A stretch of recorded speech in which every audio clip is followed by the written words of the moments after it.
What is up, everybody? What is up? We'll just let some folks get in here while we do this intro because we have a great guest in with us tonight. Louisiana sports media giant Mario Jerez joins us on the show tonight for the first time ever. We've known Mario for years, talked to him for years. Great dude. You've seen him many different places, from covering the Saints to LSU to high school football. He runs the gamut. We are really excited to have him here tonight. As you know, this was a show that should have happened last week. But sometimes shit happens. And so here we are tonight. Mario made more time for us. Thankfully for him to do that. Big thanks for him. We got to welcome him in. Mario Jerez to the stage. Mario, what's up, brother? How you doing? What's up, Lon? Doing great, man. Really appreciate you having me on tonight. How are you, my friend? Doing fantastic. But Mario, I'm really sorry to hear of the passing of your friend last week, your broadcast partner Giovanni Carbajal. After a long battle, what did he really mean to you? And Mario, what kind of impact did he have on your career? Well, first of all, thanks for asking me, Lon. Definitely wanted to honor his memory tonight. He had a significant impact on my career, and he had a significant impact here in New Orleans amongst the Latin American community that consumes sports here. And as you know, I'm with Radio Tropical 105.7. He was more recently with the competing station, right? La Calle 97.9, as you see on the graphic there. But he was a fixture at Radio Tropical for a long time, and we were able to work together directly a number of times. And you saw my Facebook post and my Twitter post. He was really instrumental on the LSU football Spanish broadcast, and he hosted a daily sports show every single day. And when we first got the broadcast, going all the way back to 2012, the Les Miles days, right? He really made a push on his show to cover college football when that really wasn't covered, at least not in the Spanish language in New Orleans and in Baton Rouge that much. And we had weekly interviews leading up to the games. He was my color commentator for a lot of the 2018 season. So he was there for some big moments, the victory against Georgia, the students rushing the field. And we shared a lot of good moments together, man. And I definitely learned a lot from him. I think the Latin American community is going to miss him very much. And my thoughts and prayers go out to his family at this time, man. He will definitely be missed. Man, that's a beautiful tribute. And we were actually going to do the show last week on the day of his passing. We had planned to do the show, and then you actually got the news of his passing that morning, and we're still going to do the show. And so we were wanting to do that tribute that day, but we had to make sure that we did that tonight for Giovanni, someone who really was a grinder, someone who really had a big impact. And in a very saturated media market, that's very hard to do, to have some type of impact like that. But as you just beautifully described, Mario, he's had a big impact on your career. It just really makes me appreciate you coming on with us even more, man. What did Giovanni teach you, or advice maybe he gave you, that will stick with you for life?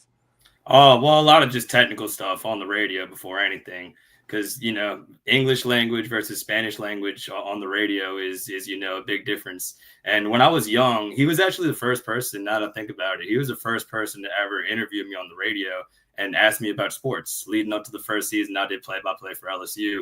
So, and as you know, I've been blessed. I've gotten to host a few of my own radio shows, ESPN Baton Rouge, ESPN Radio New Orleans. And in the years that I watched him, I think I learned a lot from Giovanni, just indirectly, about how to, play the hits, talk about what the people want to talk about, and how to, reach your audience. Like, he had a very loyal legion of callers on his show every single day throughout the years. And that goes to show how good he was at connecting with his audience. So as a show host, he taught me that. And just as a person, man, he was a really good dude. And what you saw, on his Facebook page and what you heard on the air, that's who he really was. He's somebody who was full of life, lit up the room whenever he walked in, and somebody, like you said, I definitely learned a lot from. So we're definitely going to miss him. R.I.P. Giovanni Carbajal. Am I pronouncing his name correctly, Mario? Yeah, Giovanni Carvajal, you got it, El Principe. Good job. Giovanni. My bad. Man, Mario, I mean, good news for you, though, recently was you actually got a championship ring for covering Central High's state championship, for being a big, there it is, there's the bling. You were a big part for the team said, we're going to give the media people, the play-by-play people of Central High rings. That speaks to what type of a part you played with Central High state championship winning season. Mario, how did that feel to be a part of the celebrations and a part of the history as a media man like that? Ooh, man, it meant everything, man. And first of all, the fact that they even got me a championship ring is with my name on it and everything. Kind of hard to see. I apologize for kind of the lighting situation in my room. I know I'm a little blurry right now. Hopefully that improves. But to answer your question, man, it meant everything to me. And it was actually Central's first state championship since 1966. And you follow high school football in the area enough to know how passionate these towns really throughout the state are about their football program. And to be able to kind of be able to tell their story from night to night was something that was really fun as a play-by-play person. Because as you know, I've done a lot of college football, play-by-play, English, Spanish. I've done NFL play-by-play now going into my 7th season with the Saints. But there's nothing like the Friday night lights, man. There is nothing like high school football, because it really puts a premium on stuff like teamwork and accountability and trying to teach young people. Obviously you're trying to win games and stuff like that, but you're trying to teach good values that will hopefully, help them for the rest of their life. And Coach David Simino, man, I don't know if you've seen Friday Night Lights, Lon, the TV series. Yes, he's like a real life Coach Taylor, like Coach Eric Taylor. And that he's now brought 3 different programs to the state championship inside the Superdome: Catholic Point Capee, Catholic High in Baton Rouge, who he won the championship with in 2021, and now Central in his 2nd season. Like, to be able to do that at multiple stops in a state like Louisiana is incredibly impressive. You're talking about one of the elite coaches in the state. And it's cool because I came in with Coach Simino. They were looking for a play-by-play guy that was, somewhat reputable, and somebody who was, I guess, like a professional. Like they really made an effort to get somebody in there that could help grow the program and put on a quality broadcast. And before I took the job, I had a deep talk with Coach Simino about everything I just told you about how much I love high school football and why I would love doing play-by-play for them. And it's gone awesome so far, man. They've won a lot of games. I think they're going to win some more games. And I love the people over there. Shout out to the entire video staff, led by Dominic Watts, who does a great job. Josh Johns is a former LSU linebacker. He was on the Tigers at one point. He was my color guy for the last 2 seasons. He also got a ring, which is awesome because he was a legend as a player at Central. And like I said in my Facebook post, man, it was one of the more rewarding experiences of my play-by-play career. And I'm really excited with what's to come in Central, man. I really enjoy doing those games. Simino is a powerhouse, man. You are in a lucky spot covering that program, because Mario, I just have a feeling that guy's going to be coaching at a lot of different stages for a long time to come. I'm so glad you the Friday Night Lights comparison. I didn't think of that, but oh my God, that's perfect, Mario. Oh my God. Yeah. It's a beautiful program to be covering, but it's so crazy because you've covered the NFL, college, and now high school, and you're getting such a buzz from the high school game. You're seeing these guys at an embryonic part of their career. I love high school football, man. What was your experience like commentating on Central High's championship season? Like, what was some of the ebbs and flows, the grind that you went through this year? It's the greatest, man. It's the absolute greatest. And first of all, you got to appreciate the quality of football, right? Like, this was a dominant football team that definitely had its star players. The Mays brothers, DK Mays is off to Houston on a scholarship to play defensive line. His brother, linebacker KD Mays, is at Southern going into his freshman season. And across that defense, one of the best in the state. You had a lot of star players, but you had a lot of really good role players, guys that, no disrespect, aren't going to play football on the college level or on the NFL level, but they played into their role perfect. And it's really kind of a tribute to the coaches to be able to reach those kids and put on that quality of football. So week to week, it was just fun broadcasting for, a dominant team. And the state playoffs, the game against Zachary was a really good moment. That's a big rivalry they had with Zachary, and they hadn't beaten them since 2015. So they snapped a 9-year losing streak. And you had moments like that throughout the season. It was great. And getting the chance to call that game in the Superdome to me was really special, because I've done NFL playoff games in there. I did the national championship game when LSU played Clemson, but there's nothing like watching those kids and those coaches be able to get that experience after grinding all spring, all summer, going through the ebbs and flows of a season. Like, just as a human being, as somebody who's formed relationships with those players and those coaches, I was so happy for them to get to have that moment. And for what it's worth, Lon, I think you know me well enough to know that I'm very critical of myself when it comes to play-by-play. I listen back to my games and stuff like that. But I was very happy with the broadcast. The production on ESPN Baton Rouge was awesome. Josh was awesome. And I felt like we really captured what was a very special moment in Central, one that will live on in history. So, like I said, just an honor for me as a play-by-play person. And there's more good to come. That's the best part, Lon. It was only my second season, and I'm very excited for what's to come with the broadcast, with the team, and I couldn't be happier to be a Wildcat, baby.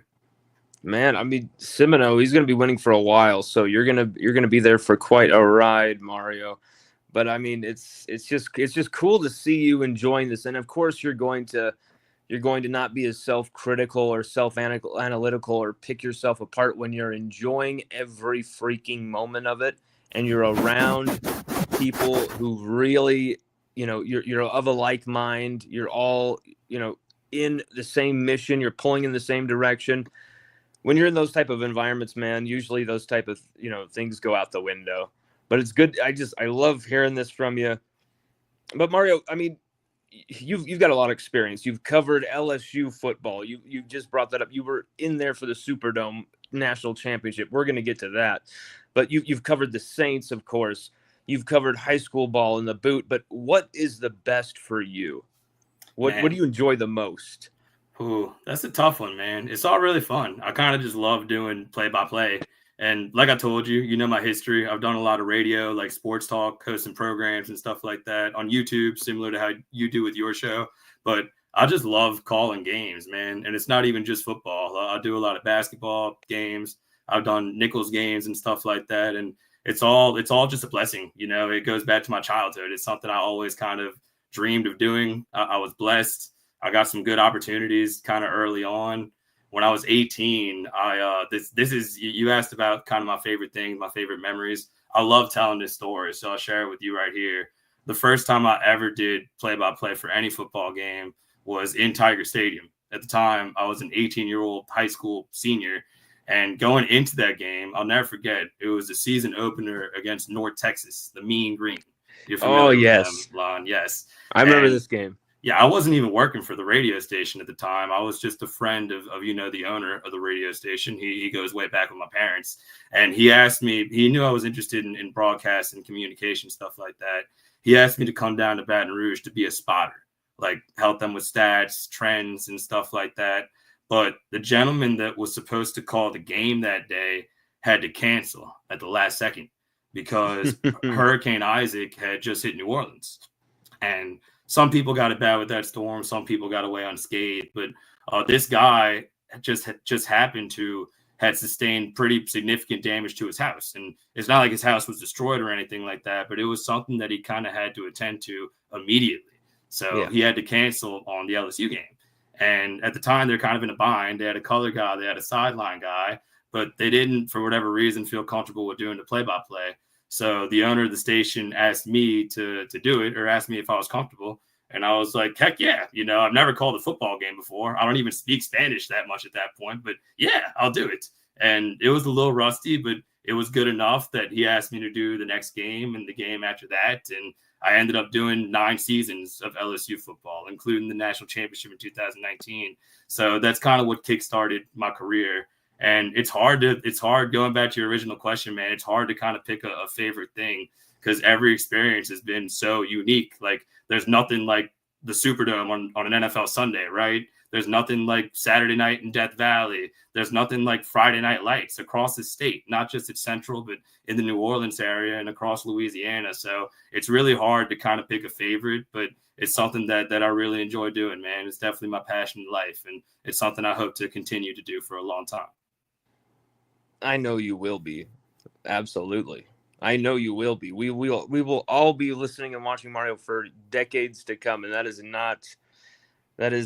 I'm serious as a heart attack. You stay in this business like you have, you grind like you have, you will get your rewards, my friend. Mario, you're from New Orleans, born and raised, correct? Yes, that's right. Technically Kenner, but yeah, New Orleans area.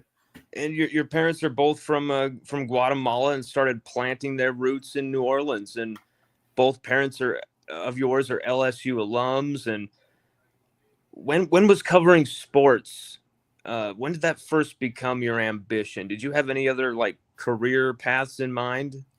Oh, thinking back, honestly, not really. From around the time I was in high school, I kind of knew that's what I wanted to do. I didn't, growing up, I knew it was something I enjoyed, but I didn't know if it was something like practical, like something I could actually do for a living. But I just told you the entire story with LSU, how that came to be. I went to an excellent college. I'm repping the Manship School of Mass Communication shirt right now, and Yes. I've been able to have some really really good experiences. So it's something that I knew I wanted to do. And as far as my sports fandom, it goes way, way back to my parents, as you said, because they both came from Guatemala. They married, then came to LSU. And I love telling this story as well, that they kind of use more my mom than my father, honestly. My mom's kind of the big sports fan of the family. She kind of used LSU football as a way to assimilate herself into the Louisiana/American culture. Because as you know, at LSU and across the SEC, really across the country, it's about more than just a game, right? Like game day is an entire experience between the tailgating and the band and the camaraderie and all the friendships that you formed. So my parents have always been really into that. And from a young age, I was regularly at Tiger Stadium and the Superdome and New Orleans Arena, now the Smoothie King Center. I kind of wish it was still New Orleans Arena, to be honest with you. But my sports fandom is something that's been there for a really, really long time. And like I said, I've been very blessed. I've worked at some great places, ESPN Baton Rouge, ESPN New Orleans, and to have a career in this, you have to really, I think, find good people and form good partnerships. And so far, I've been able to do that. And I've met a lot of good people in this field. I've really enjoyed doing it, and I've been able to have some really good experiences, man. So I guess young Mario, like going back to like 9 or 10 years old, would be pretty happy about the things I've been able to do and the people I've been able to meet. Oh, absolutely. But you did make a good point. Smoothie King Center. Yeah. Smoothie King. No. All the brand, man. Everything's sponsored now. I kind of miss the days of like the Louisiana Superdome and the New Orleans Arena. And I heard they're making a new basketball arena. I hope that means the PMAC doesn't go away at LSU. Yes. But yeah, I get it's necessary. It's what pays the bills. But I think it's okay to miss those times also. These brands, like, come on, like everyone's gonna know you own it already. Like, you can put the logos, but don't change it from the PMAC. That's sacrilege. That's madness. Yeah. Yeah. You just repped it, actually, Mario, that you went to LSU's Manship School of Communications. The Manship, it sounds like some type of Star Wars, like intergalactic vehicle or of death or something. The Manship. It kind of does. That does. I never thought of that, but yeah, it does. Well, the Manship. God, this fly is trying to attack me. What did you learn at the Manship that you found yourself relying on or really calling upon throughout your career? Oh man, best professors in the world at LSU, man. Between Cindy Carter, Roxanne Dill, John Frisha, who I believe is still running the student media department over there. Just a lot of good lessons, obviously in the classroom. But the cool thing about studying mass communications, broadcast journalism, stuff like that, Lon, is that it's very intimate. Your teachers a lot of the time are in that field, and they know how tough it could be, how competitive it could be. how kind of impractical it could be at times. So I think the professors at the Manship School, they do a great job. You know, the curriculum teach you how to write a lead, how to make a broadcast package on news TV, how to host a sports radio show, stuff like that. But kind of the intricacies of the field. And even to this day, I think they've still helped me out a lot. And if you're at LSU, if you're studying journalism at any school, I could not recommend being part of student media enough, because I was at KLSU my last couple of years of college. You know my friend Carter Bryant. We rep KLSU 91.1 pretty hard. We're proud to be alums, but also working for the Daily Reveille, man, the newspaper that's still going strong to this day. They teach you a lot of stuff that you kind of have to know as a journalist, because as you know, and no disrespect to guys like you, but these days a lot of people can put out content, and it could be really saturated, and like you said at the beginning of the interview, and things like that. But I think there's something to be said for acting like a journalist sometimes, you know, knowing how to ask questions in a press conference setting, knowing how to be objective at times. I think it's okay to be a fan. We're in an era, Lon, where I think things are very fan friendly. Like, it's okay to acknowledge that you want a team to win or that you have a rooting interest. But at the same time, you have to be objective. You have to be able to critique the team you're covering the same way that you're able to praise them. And things like this, I think you kind of, they're exclusive to a college classroom and for people who study journalism and stuff like that. So like I said, couldn't recommend it enough. Love the Manship School, repped them to this day, and we'll always be grateful for the education over that. Did you expect your career to take the turns that it has thus far, Mario? Oh man, no. I mean, in a way, yes. It's what you sign up for, right? Going into this, you know that it's competitive. You know there are going to be some twists and turns. And look no further than myself, man. Like, I just made 30 years old, and all the stuff I've been through, you know, all the hardships and all the triumphs that I've had made me just kind of feel alive, if that makes sense. Not to get too deep on your show here, but it's been really, really rewarding, as I've detailed the first few minutes of this interview. But it's been tough at times, you know. As you know, I'm not on the air right now with my own regular show, and it's the first time that's been the case for a while. I was on OTB with T-Bob and Hester for a long time, so you're looking at a long stretch of years there where even as a producer, I was on the air every single day. But I was at ESPN BR 4 years, excellent experience there.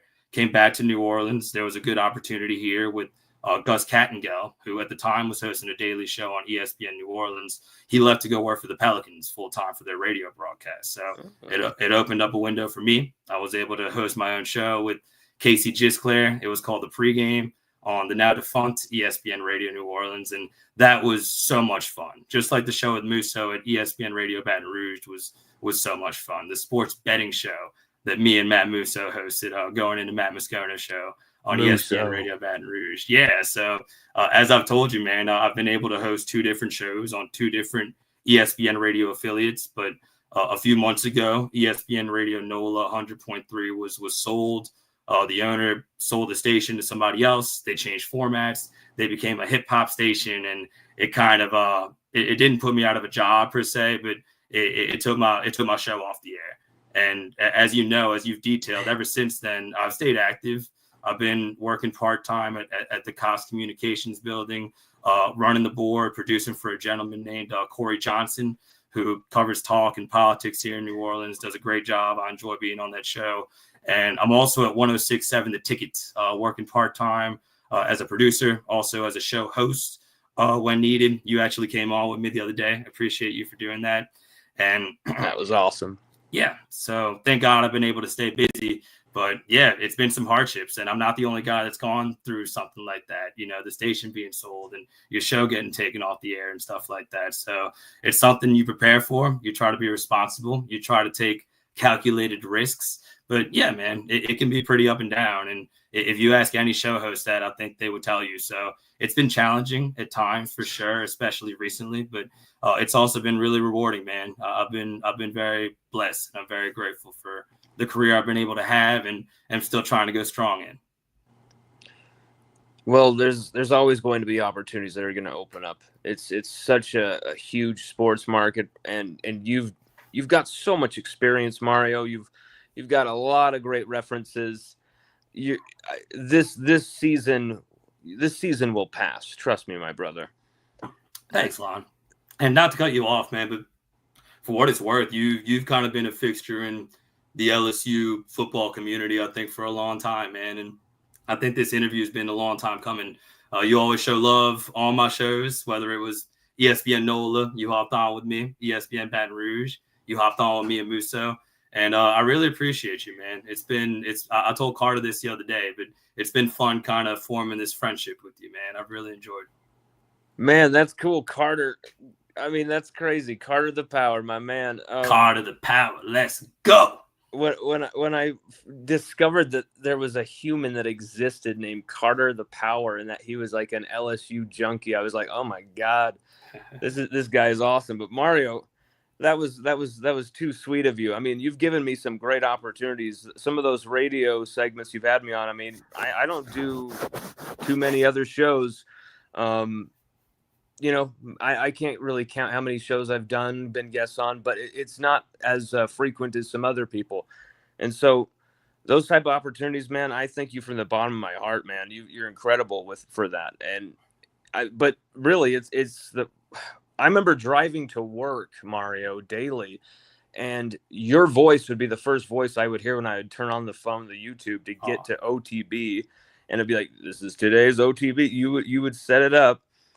Yeah. I mean, you were the producer of that T-Bob era of OTB. What was the environment like, Mario, doing that show, 104.5 ESPN, being the producer, T-Bob? First it was Jordy, and then it was Hester. What was that like? Man, absolute dream come true, man. Going back to the days of before I worked there, when I was still in college, when Jordy and T-Bob, Jordy Collada, who you mentioned, and T-Bob were hosting Off the Bench. And when the viral LSU football Spanish highlights first came out, T-Bob and Jordy would show me a lot of love. And they actually had like a regular segment where I would come in and freestyle stuff in Spanish, whether it was, the Warren Morris home run, or one day it was 420 and they made me sing like Gin and Juice by Snoop Dogg in Spanish. And come to think about it, not like I'd be offended, but today you probably wouldn't be able to get away with that segment. Like, you'd have some people that would find it problematic, but that station, man, has always shown me love. And actually going back to my college days for a second, they actually gave me a scholarship going into my senior year, the Guarantee Media Scholarship. So I'll go way back with those people. And working there was such a good experience. My first year there was 2019 when LSU won the national championship. So obviously I was calling the games in Spanish then too, but to be able to be in that building, seeing people walk in, seeing the trophy up close, like it was really cool to be working at the flagship station of LSU football when they won the national championship. And OTB was such a fun ride, man. Shout out to Danny and Taylor Sharp and T-Bob and Hester. Like, I learned so much from those guys about radio, like I was talking about with Giovanni earlier, like technical stuff, how to host a show. Like, those guys were key to my development as a radio host, but they're my good friends to this day. Like, I still talk to those guys, and we had a lot of deep talks. We had a pretty good friendship because we saw each other every single day, every single morning. And it was fun. It was fun going to work with those guys and everybody at the station, man. I think I picked something up from Charles Hannegriff, the Haney man, Jimmy Ott. Like, those guys are characters, dude. And they were so nice to me, and they really respected all their producers. We were regularly talking about sports, but also like about life, like just joking around. Like they were kind of like my kooky uncles or something like that. And I really, really, really enjoyed my experience there, man.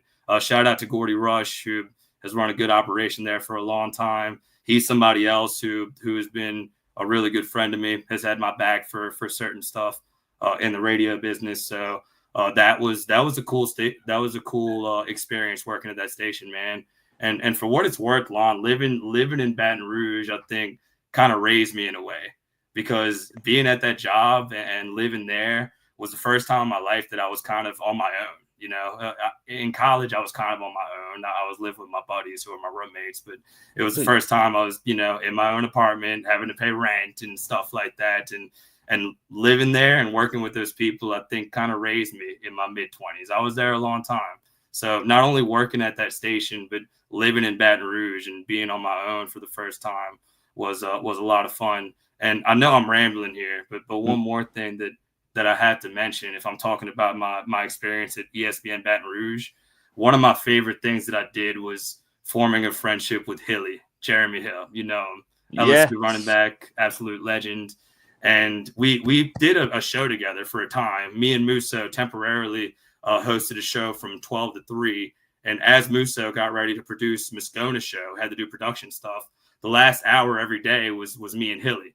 So me and Hilly had a lot of fun on the show, and we got to hang out outside of work. And not to get too deep here, but I've told Hilly this, and I feel like I kind of owe him this. But forming that friendship with him, man, kind of gave me a lot of self-esteem, a lot of confidence at a time when maybe I didn't have a lot. You know, I just told you, out on my own for the first time, maybe going through some stuff in my personal life without getting too personal, like having that show and then forming a friendship with him, like going out to the club with him and stuff like that, getting to hear stories about his time in the NFL. Like that was something I really, really enjoyed. And to this day, I still text him. We mess with each other. A big bit on the show that we did was he's a big Lakers fan. I'm a big Pelicans fan who absolutely despises the Lakers and everything that has to do with them. So, yeah, forming that friendship with Hilly, man, that was a lot of fun. That was definitely a big part of the ESPN Radio Baton Rouge experience.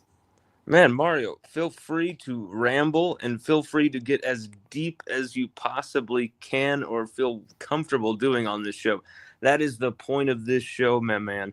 We are here for you. We are here to hear you. And I'm so glad you shared with us that story, because I remember seeing you on the radio with Jeremy Hill a lot.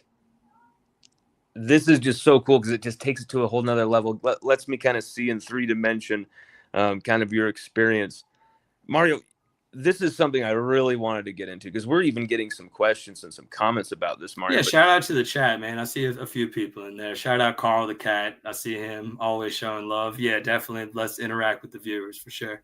Carl, well, I was just going to say, I mean, you were the voice of the Spanish radio broadcast for nearly a decade at LSU football. As you said before, you're part of that 2019 season. Were you calling other sports for the Spanish radio broadcast for LSU at the time? Yeah, so 2019 through 2021, man, it's like a movie. I'll never forget those years because those were the 3 years where I'd have weekends where on Friday I'm doing a high school game, on Saturday I was in Tiger Stadium, and on Sunday I'm in the Superdome calling NFL. Like those 3 years was like an absolute dream come true, man. And for what it's worth, that 2019 season, man, LSU took home the title. The Saints lost. They did not have a good performance in the playoff against the Vikings that year, which is unfortunate. But I'll never forget that season, man, because think about it, Lon. LSU went undefeated, 15-0, 12-0 in the regular season, and the Saints may have underperformed in the playoffs, but they went 13-3. So what's that combined record? Like 28-3 week to week, like doing play-by-play for both of those teams, man. That's something I'll never forget. And that was a season where statistically, not opinion, statistically, Michael Thomas was the best receiver in the NFL, hands down, putting up the best numbers. Jamar Chase, along with Justin Jefferson, I guess you could put him in the same class, was hands down the best receiver in college football. So just as a play-by-play person, man, to be able to call those guys' games week to week in the same weekend, like that was pretty epic. That was something I did not take for granted at all. And even to this day, man, you don't see too many. I think there's only like 2 or 3 guys that regularly do college football for a team or a program every Saturday and then get to turn around and do NFL games on Sunday. So that stretch, 2019, 2020, 2021, I was doing all 3 levels. And hopefully I'll get to a point in my career where I could do that. I don't know if I will, but that was those were great times, man. I'll never forget that.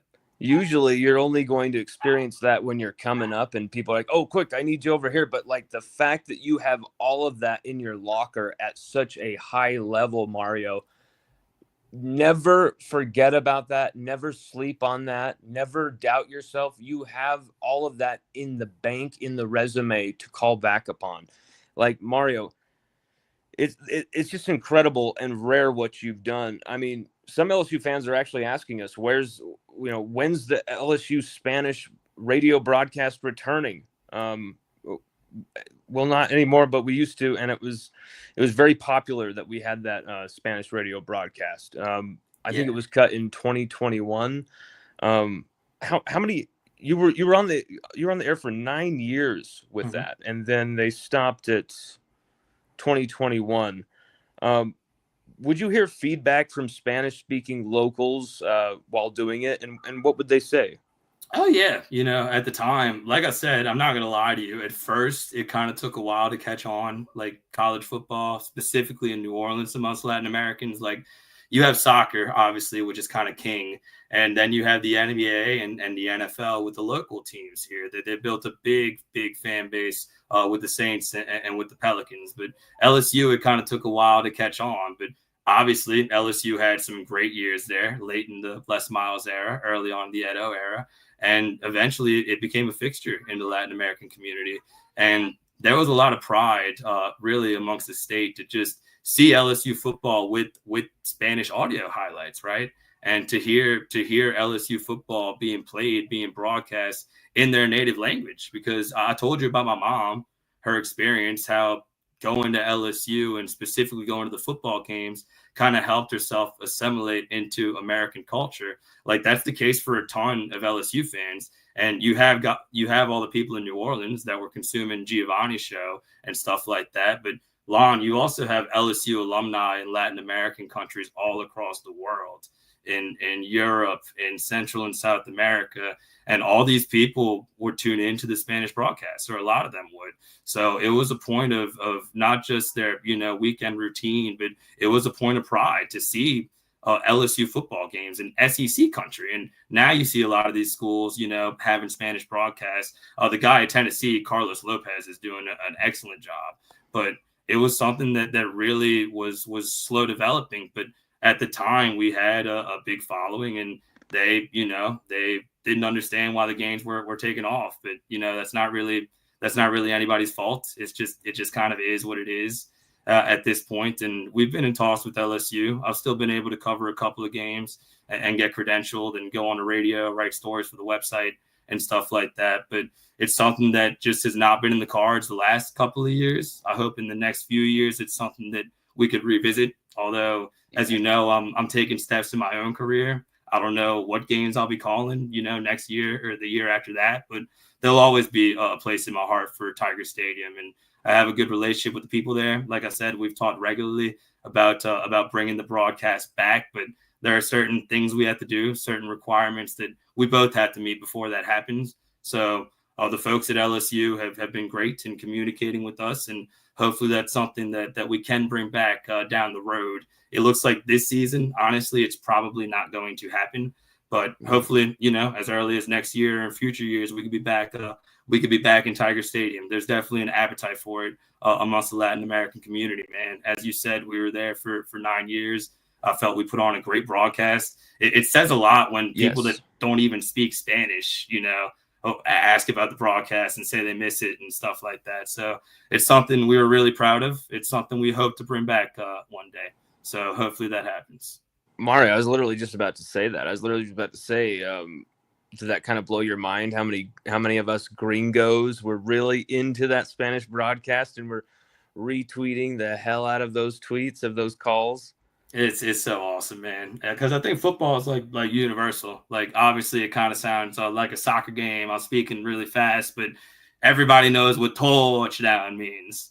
Most people, understand the numbers well enough to understand what I'm saying when I count down the yard lines. And I try to add, my own unique flavor to it. So some flair. You remember the "Go DJ"? That's my DJ when DJ Shark ran back that punt against Auburn. So yeah, dude, I try to have fun up there. And as an LSU alum, as I said, as somebody who grew up a Tiger fan, little boy going to Tiger Stadium, that was a dream come true, man. To see the fan base give me love and look forward to my highlights and stuff like that, and to be able to do a championship, man. I had Lynn Rollins. I believe it was the same show you were on with me at 106.7 The Ticket the other day, and we were talking about how as a broadcaster, you're not promised like the great moments. Like he's been able to do some great moments for LSU baseball and stuff like that.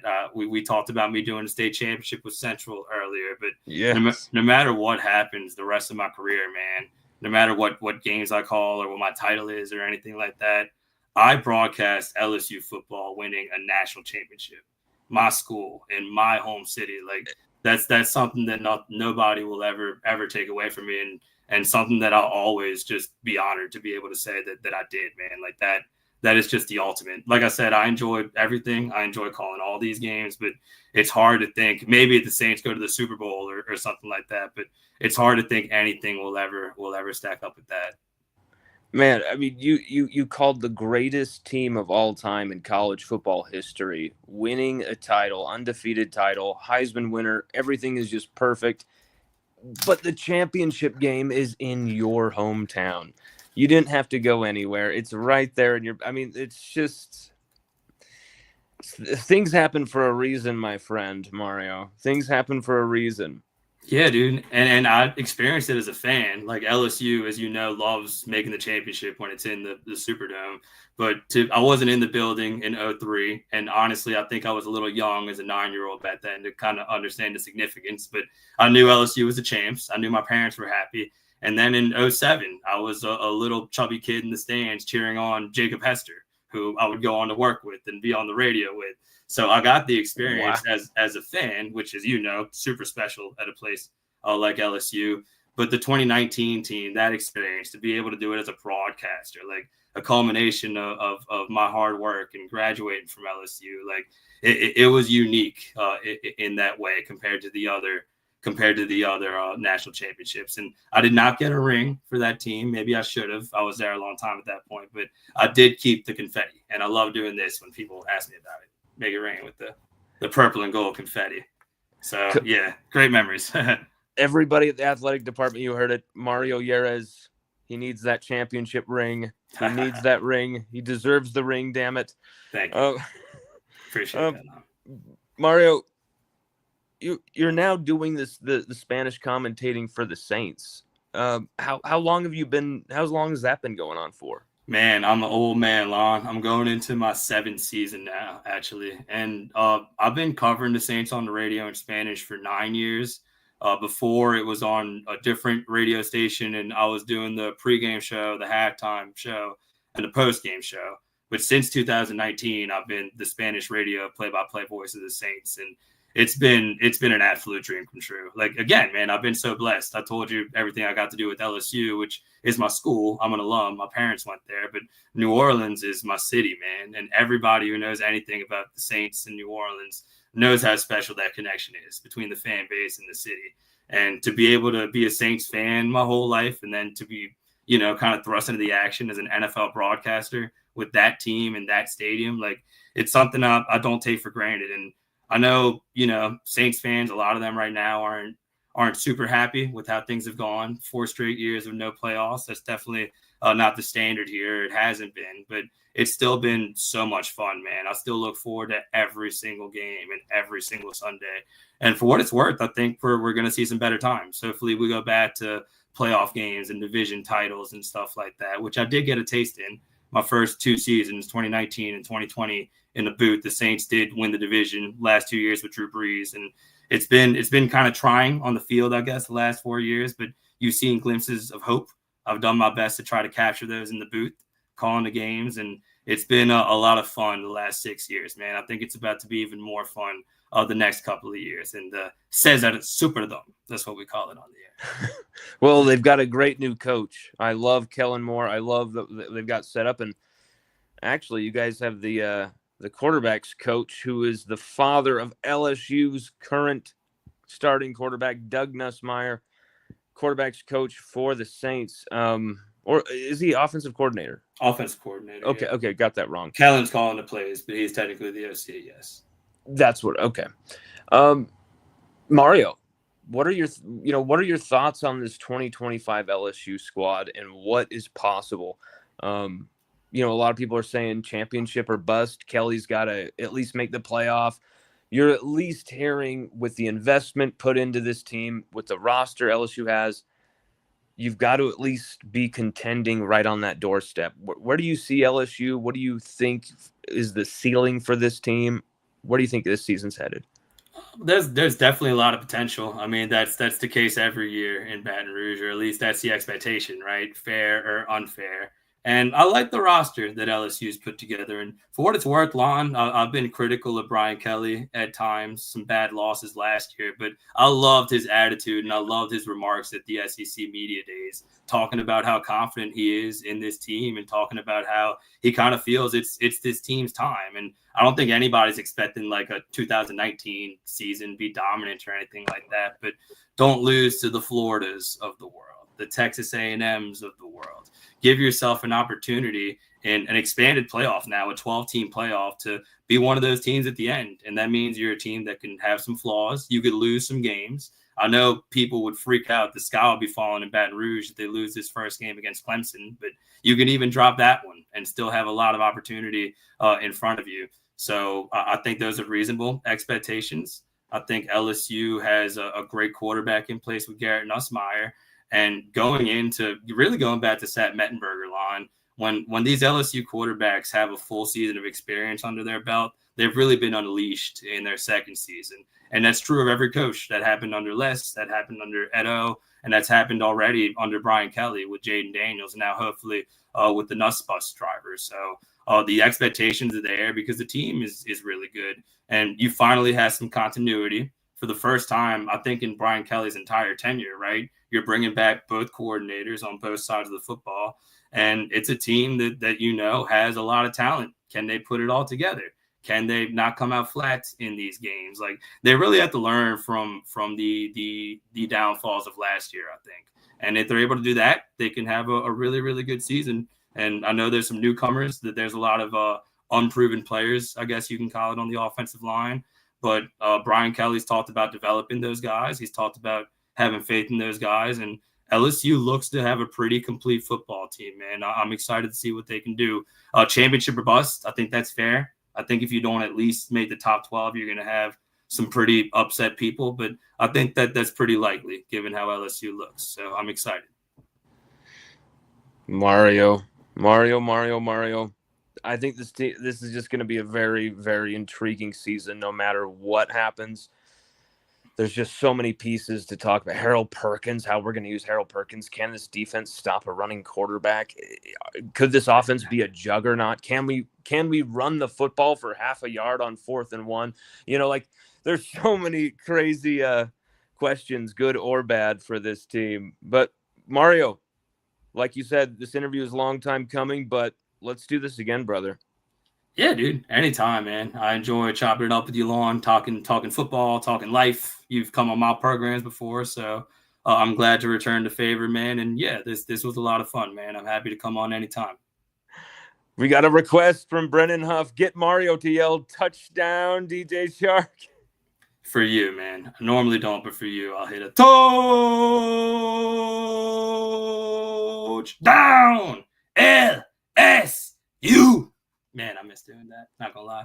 But yeah, I got you, Brennan. Shout out to Brennan and Carl the Cat and everybody in the chat showing love. That was also for y'all. Because I'm not gonna lie, I normally don't. People ask me to do that, and I don't like improvising, because that's special when you do play-by-play. I like actually calling the games. But for you and for the chat, who's all saying they miss me on the air, man, I'm happy to give you a touchdown. Man, Mario, always the crowd pleaser, always the man who delivers. Mario, this fly has been attacking me. Lawn versus the fly, man. They're trying to sabotage you, man. They sabotaged our interview last week with you getting a flat tire. Now this fly is just attacking. There's nothing for this fly to go on because all of the rooms are like basically empty now because we're moving. Everything's almost gone, and so this fly's like, ooh, this ugly guy. I'm gonna go on his beard. Ooh, I'm gonna go on his ear. Like, this thing's been attacking me all day. Mario, you're the man. Thank you so much for joining us, brother. You have a fantastic rest of your night, and we got to do this before the season. And we'll try and get something together for during the season if you're down. Yeah, and like I said, man, anytime. I promise next time I come on, I'll have better lighting, better camera quality. But yeah, man, whenever you want, you know where to find me. Mario, you're the man. Take it easy, brother. All right, Lon. Peace out, man. Have a good one. Mario Jerez, everybody. Mario Jerez. What a dude. I mean, to be able to succeed at high school level, to be able to succeed at college level, national championships, to be able to succeed calling NFL games. The Saints, who were perennially in the playoffs, perennially had dominant offenses and a quarterback who is perennially an MVP candidate, and you have Mario really being able to do all of those things, cover all those bases. That is a really rare skill. That is a really incredible talent set that he has. And I think Mario has been really underrated for a long time. I think Mario's been really overlooked for a long time. And I think whether he's doing it in Spanish, whether he's doing it in English, whether he's doing it in Spanglish, whether he's doing it in Turkish, it doesn't matter. Mario's going to deliver and he's going to kick ass. And we've seen him do this for years at LSU, covering New Orleans teams, being the producer for OTB. It was great to have Mario on to kind of get his history of all this, all the things that he had been through, all the things that he had kind of learned along the way. And also, you see him there with Musso again, middle relief. We got to also end this show the right way. We got to end this the right way. Giovanni Carbajal, rest in peace, brother. Giovanni Carbajal. Thank you all for watching.